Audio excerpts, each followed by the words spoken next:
I'm 92 years old, and last night, a random legal drama on TV forced me to face a ghost I've been running from for 57 years.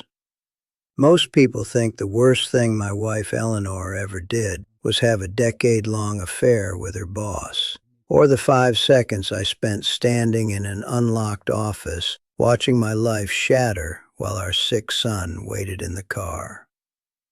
But sitting here in the silence of my living room, I've realized the real betrayal wasn't her infidelity. It was the fortress I built around my heart the day I walked away. I spent the next 5 decades raising my boys alone, working the post office, and rejecting every chance at new love because I was too terrified to ever be a fool again. I told myself I was protecting my soul, but I was really just protecting a wound, letting one woman's choice dictate every single day of my life until there was no time left to change it. Before you decide to close off and swear off the world because someone broke your trust, you need to hear why my biggest regret isn't that she cheated, but that I let her win for half a century after she was gone. I wasn't really paying attention, just letting the noise fill the room. At my age, the silence gets loud sometimes. You turn on the TV just to hear voices that aren't your own. Then came a scene, a custody argument, mother and father in a courtroom fighting over a little boy. The mother's lawyer was asking questions about where she was on certain nights, about who she was with, and whether she'd been honest with her husband. The actress on screen started crying, said she made mistakes, said she was lonely, said it didn't mean she didn't love her family. And just like that, I wasn't in my living room anymore. I was somewhere else. Somewhere I haven't been in 57 years. Her name was Eleanor. We married in 1958. I was 25, just starting at the post office. She was 23, a secretary at a manufacturing plant. We had 2 boys, Tommy and Richard. We bought a little house in Queens with a mortgage we could barely afford and a backyard the size of a postage stamp. We were young and broke and stupid enough to think that was enough. Eleanor worked because we needed the money. Her boss was a man named Frederick, older, maybe 40, married, 3 kids. I met him once at a company picnic. He shook my hand too long and smiled too wide. I felt something then, a flicker. But I told myself I was being jealous, insecure, the kind of husband who doesn't trust his wife for no reason. I told myself a lot of things in those years. The signs were there. I just didn't want to read them. Eleanor started working late, then later, then weekends. She'd come home with flushed cheeks and excuses. Big project, deadline. Frederick needed her to stay. I believed her because believing her was easier than the alternative. She bought new clothes, expensive ones. When I asked, she said she'd been saving. She said I didn't notice what she wore anyway. Maybe she was right. Maybe I didn't notice a lot of things. October 1967. Tommy had a fever. I called Eleanor at work to tell her I was taking him to the doctor. Her secretary said she was in a meeting. I drove to the plant anyway, walked past the receptionist, found the conference room. It was empty. I found them in his office, door unlocked. I opened it and stood there and watched my wife with her boss for 5 seconds that lasted 50 years. I don't remember what I said. I remember her face. Not guilt, not shame, something worse, irritation, like I'd shown up uninvited to a party I wasn't supposed to know about. I took Tommy to the doctor, sat in the waiting room holding my sick boy, staring at a fish tank, feeling nothing and everything at once. The divorce took a year. Eleanor fought for everything. She got the house because her name was on it. She got most of our savings because she'd hidden money in accounts I didn't know about. She got every other weekend with the boys, and then less, and then hardly at all. She moved to Jersey eventually, married Frederick after his divorce. I heard they lasted 6 years. Then he found someone younger. The pattern repeats itself. I raised those boys alone. Worked the post office, came home, made dinner, helped with homework. I wasn't perfect. I was tired. But I showed up. Every baseball game, every parent-teacher conference, every night they needed someone to talk to, I showed up. That was 57 years ago. Tommy is 68 now, retired, living in Florida with his wife. Richard passed 5 years ago. Cancer. I held his hand at the end, the same way I held his hand when he was 5 and scared of the dark. Some things don't change. Eleanor died in 2003. I didn't go to the funeral. Not out of anger, that burned out decades ago, just what was the point?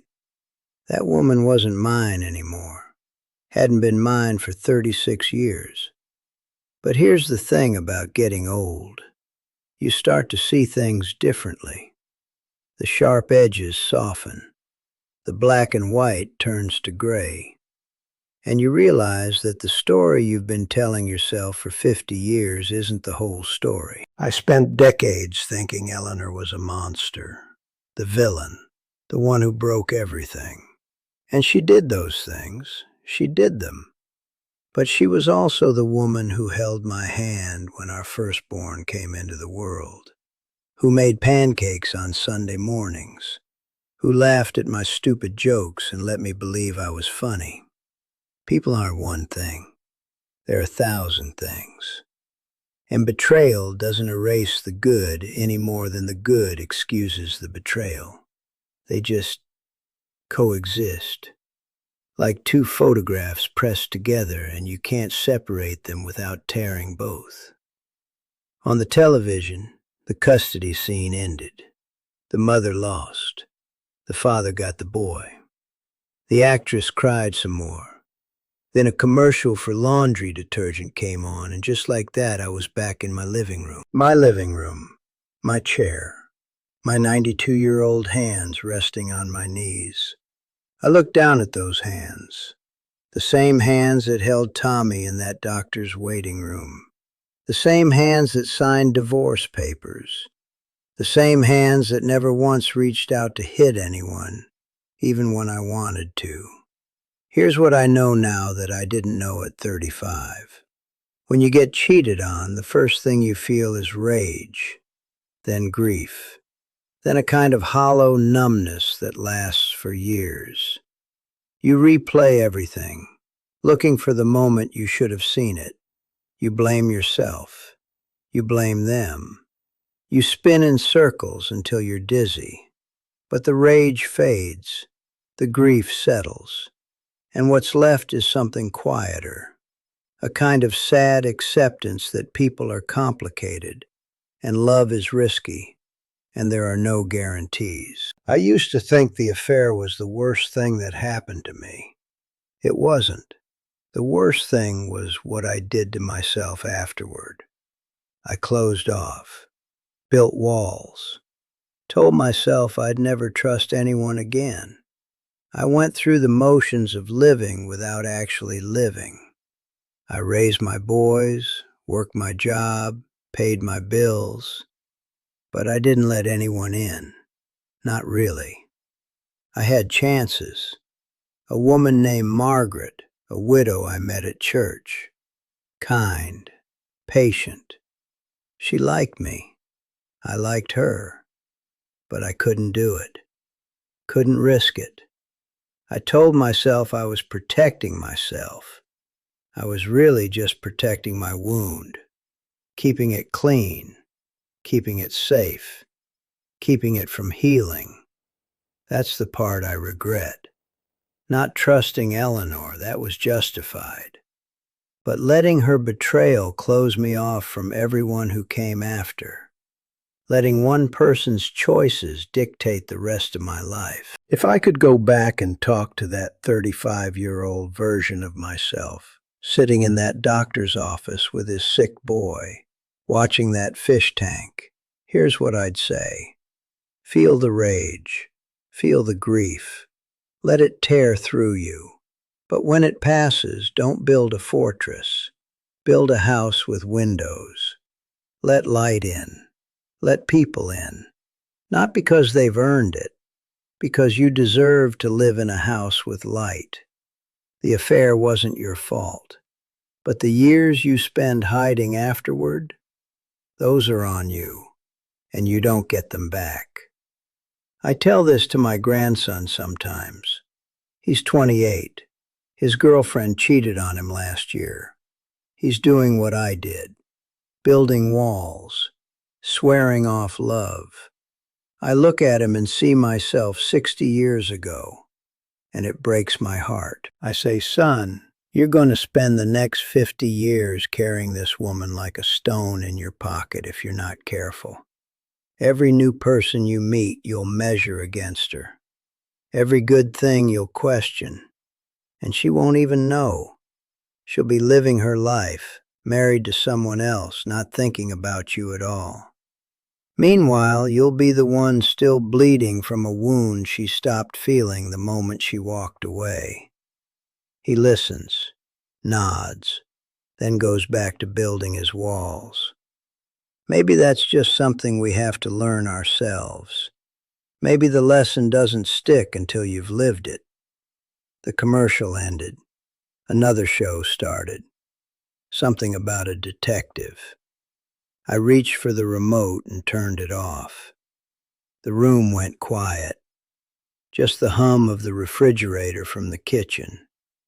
The tick of the clock on the wall. My own breathing. I sat there in the dark and thought about Eleanor. Not with anger, not with love, just memory. She was who she was. I was who I was. We weren't what either of us needed. I thought about all the years I spent being careful. All the love I didn't let myself feel because I was afraid of getting hurt again. All the Margarets I could have loved if I'd been brave enough to try. And I thought about something my mother used to say. She said, Harold, the opposite of love isn't hate, it's fear. Hate still cares. Hate is still connected. Fear just runs. I spent 50 years running. From risk, from vulnerability, from the possibility of being hurt again. And in running, I hurt myself worse than Eleanor ever did. Because here's the truth they don't tell you. The person who cheats on you, they take something. But the person who closes off afterward, they take everything else. I had 25 years with Eleanor, good years and bad. Then I had 57 years without her. And for most of those, I was still letting her win. Still letting her choices dictate mine. Still letting the fear of what happened keep me from what could happen. That's the real betrayal. Not what someone does to you. What you do to yourself afterward. My grandson's coming over tomorrow. We'll sit in this living room, maybe watch a game. I'll ask him about his week, about his job, about whether he's talked to that new girl he met at the coffee shop. He'll shrug and say he's not sure. I'll tell him the same thing I tell him every time. Son, love is going to hurt you. That's not a question. It's a guarantee. The only question is whether you let it hurt you and then keep going, or whether you let it hurt you and then stop. He'll nod. He'll think about it. And maybe someday, when he's old and sitting in his own living room, some random TV show will trigger a memory and he'll understand what I meant. The clock ticks. The refrigerator hums. I close my eyes. That's enough.